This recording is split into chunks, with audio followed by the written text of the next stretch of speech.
Hi, today from Lerwick in the Scottish Shetland Islands. Today we'll be talking about the major difference between proof of work and proof of stake. Why is proof of work superior to proof of stake? See you after a short break.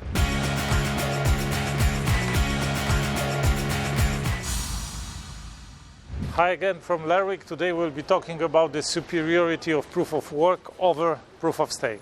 And this is a tribute to Jack Mallers, who gave a wonderful breakthrough presentation in the conference BTC Prague.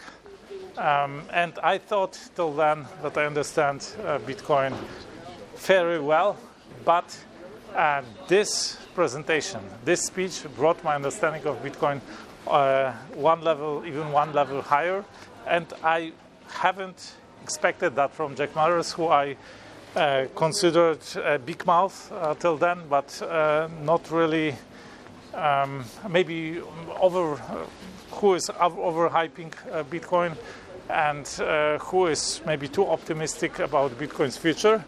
But now I could see that he has a really deep understanding of the philosophy behind Bitcoin and why Bitcoin and proof of work is so exceptional. And let's start with a statement that everything that you see in digital world is just an abstraction. It doesn't exist in reality. It's only a representation of reality, an abstraction of reality. It is different from the reality in the sense that the map is not the territory, right? Territory is the reality, and the map is, so to say, the view on this reality, one representation of the reality. It's the same with the video you are watching. This is just a representation of reality of me and my surrounding here in Lerwick. And it was taken by a camera. It was pixelized, then it was scrambled. I mean, it was then digitized, then it was scrambled, compressed, then it was transferred over internet, and then it appears on your screen. But what you see is just an abstraction, a representation of reality. It's not the reality. The reality as you see it doesn't exist anymore, because you see it much later. At the moment when you are watching it, I am not in Lerwick anymore, and the reality has changed already. And you see only a visual aspect, one of the possible visual representations of that reality. And generally everything you can see on a computer screen is a representation. It's an abstraction. It doesn't exist, with one exception. And the exception comes from the revolutionary discovery by Adam Beck, who discovered hash cost function, meaning a function that you need to invest electrical power into in order to compute it. And it costs you electrical power and costs you money to be able to compute that function. And it is called the result of that function. So if you have found the solution of that function, then it is called proof of work. Adam Beck, who is a Bitcoin dinosaur, he is one of the godfathers of Bitcoin, and he is also suspected to be Satoshi Nakamoto. Adam Beck discovered this hash function and used it to propose or to construct proof of work to eliminate the possibility of spam, of email spam. So this was constructed as a solution to eliminate Bitcoin spam, because in order to send an email, you would attach proof of work to it, meaning you would need to invest some energy, some money, some computational power in order to provide proof of work, that you have made some work in physical world, and then you attach that to email, and if somebody else accepts only emails with proof of work, then this would eliminate these mass mailers and so on, in order, because they would need to invest huge amounts of work. This would incur a lot of costs in order to send spam.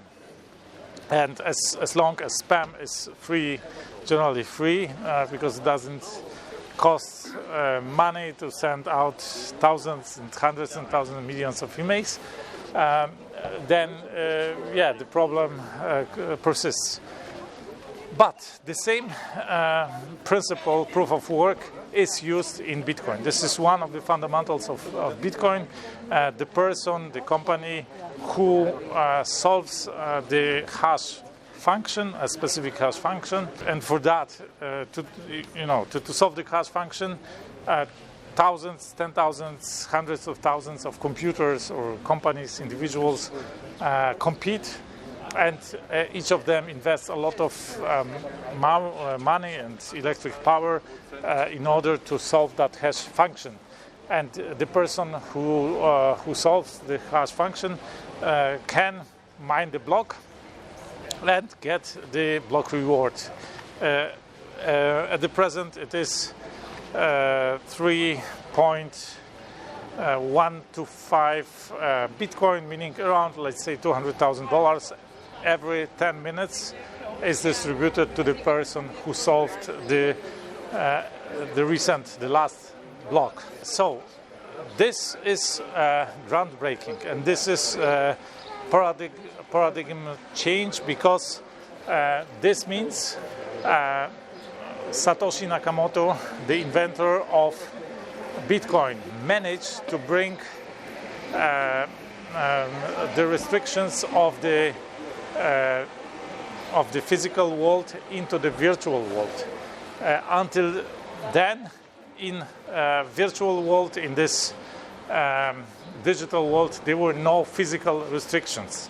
So you could, construct metaverses. You could do you could jump 10 meters high. You could fly to the next galaxy, whatever, in the digital world, because there were no physical restrictions to what was happening. If you know the movie of Matrix, there was this Neo who at first thought he was in a real world, and all the physical laws of that of the real world would apply. But then he meets this kid who bends the spoon by just looking at it, and he explains to him he can't bend the spoon, but he can bend himself when he realizes the truth. And he has so Neo asks, "What's the truth?" And the kid answers, "The truth is there is no spoon." Right? So it means this spoon is just a digital representation. It's an abstract representation of some reality, and as soon as you realize this is just bits and bytes, you can manipulate it. There is no restrictions. Everything becomes possible. And in the movie, everything became possible for Neo as soon as he realized this truth. So in the digital world, generally everything is possible.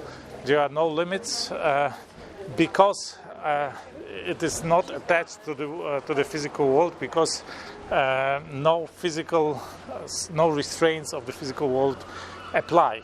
And Bitcoin is the only exception, because Bitcoin is the bridge between the physical and the digital world. This is the product of physical computation, which requires energy, and it is which is brought into this digital realm. So everything you see on the computer screen is virtual. It's not real, with one exception, and this is the proof of work. The generally the Bitcoins you see on the screen, they are real. And then you can ask yourselves, is Ethereum real? Because Ethereum is based on proof of stake. And what did the proof of stake guys do? They took this revolutionary discovery of Bitcoin, of proof of work, and said, now, Bitcoin, it requires so much energy and so much hardware. We'll do it more cost effective, and we'll just remove the physical restrictions. We'll do proof of stake. And so they generally removed the discovery and thought it would be better. But now, since there are no physical restrictions, this protocol can be manipulated. And generally, you could say proof of work is the proof of reality. But proof of stake is the proof of range. So whoever owns more coins is generally can project his power into that network and decides, and can manipulate the network, by the way. And everything in that in the digital world can be manipulated if it is not anchored in reality, in physical restrictions.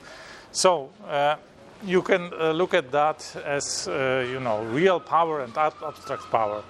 Everything that is based on digital representation is abstract power. So Mark Zuckerberg with Facebook, he has a lot of power over people's lives because he presents with Facebook and connections and the news and the messages over Facebook, the filtration and the representation. He can show a kind of some version of reality and influence what people see, what people think, how they interpret the reality. The same is with, let's say, Jerome Powell with dollars, or with every central banker. They can print or increase or decrease the rates of the currency. They can generally increase the amount in circulation of the currency or decrease of that currency and have a big impact on people's lives. But this is also abstract power because it can be manipulated. It doesn't have an anchor in reality. It doesn't have physical restrictions. There is no restriction to the amount of money in existence. It can be printed in eternity, in infinity. And this is also the same with Vitalik Buterin and Ethereum.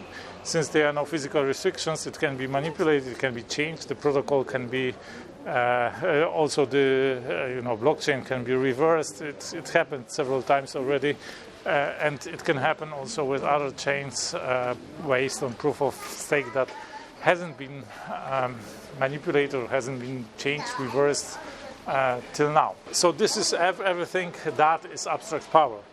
In contrast to that, we have real power, the physical power, which is Bitcoin, which represents the real cost that was incurred in real world, in physical world, a huge investment in energy that costs money, right? And abstract power, to protect the wealth made or represented by abstract power, you need real power behind it. You need armies of people. You need to put lives of people on risk. But with Bitcoin, which is electric power, it is a peaceful power. You don't need the electricity. The electricity bill protects the wealth. And this is a huge achievement, to not having to risk people's life in order to protect the wealth. I wonder what is your opinion about this topic, about how proof of work is better or is superior to proof of stake, or maybe you think, or maybe you would say proof of stake is superior. Let's discuss about that. Leave me some comments. That's it for today from Lerwick, from the Shetlands. If you like this video, give me a thumb up. If you didn't, of course, thumb down. Subscribe if you haven't Share this video with your loved ones, with your friends. One day they will thank you for that. I talk here a lot about money, about cryptocurrencies, about economy, about how the best entrepreneurs in our lives, how the self-made billionaires think and act. I talk also about how to do great, impossible things in life and business. So if you like this video, you will certainly like my other videos. I invite you to watch them. That's it for today. Wish you a fantastic day. Let's do something extraordinary today.